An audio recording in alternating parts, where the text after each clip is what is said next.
Today on Cooked at Camp, I'm going to show you how ridiculously easy it is to make a doner kebab in a slow cooker. This recipe is just a snippet from a wild touring trip video exploring far north Queensland in our off-road caravan.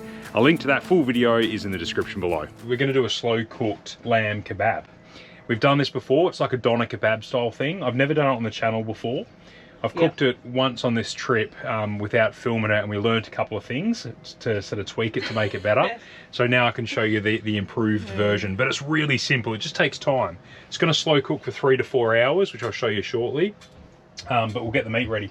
So all we need is a kilo of lamb mince and 2 teaspoons of mixed herbs, onion powder, garlic powder, salt and pepper. I've got them all in a mixing bowl there. I'm just going to massage through my lamb mince, and then I'm going to shape it into a little bit of a log and wrap it really tightly in some aluminium foil. You could use baking paper if you wanted to.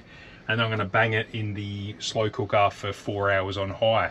And that's it. 4 hours later, that'll be ready to go, and I'll show you what we do with it. Later that same evening. Right, so that did 4 hours on high in the slow cooker. And then for the last 10 minutes, I turned my slow cooker into the air fryer by adding that different air fryer lid. And I gave it about 10 minutes just to get some color on top of it.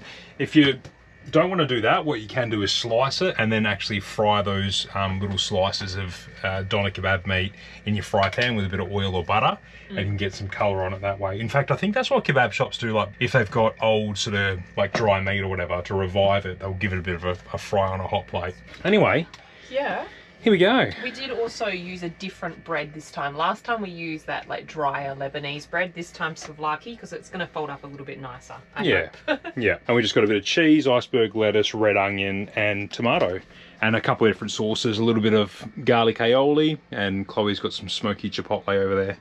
Yeah, because often when you go to a kebab shop, they have a variety of different sauces mixed together. Yeah. And also, it's usually folded in alfoil, so you don't know whether the bread's falling apart or not. Yeah, but true. I think this bread will be better. Give it a whirl.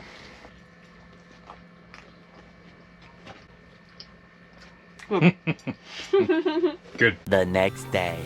What a cracking little spot for lunch. We even came with our own chairs and a rope swing for the kids. Yeah, Perfect. and a beautiful view.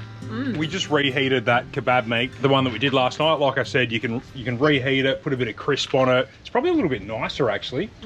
Fried off. Bit crispy. Nice little kebab for lunch, and I think that's it for the wilds. I think we'll end it here. We'll see you next week. See you next week. Cheers, guys.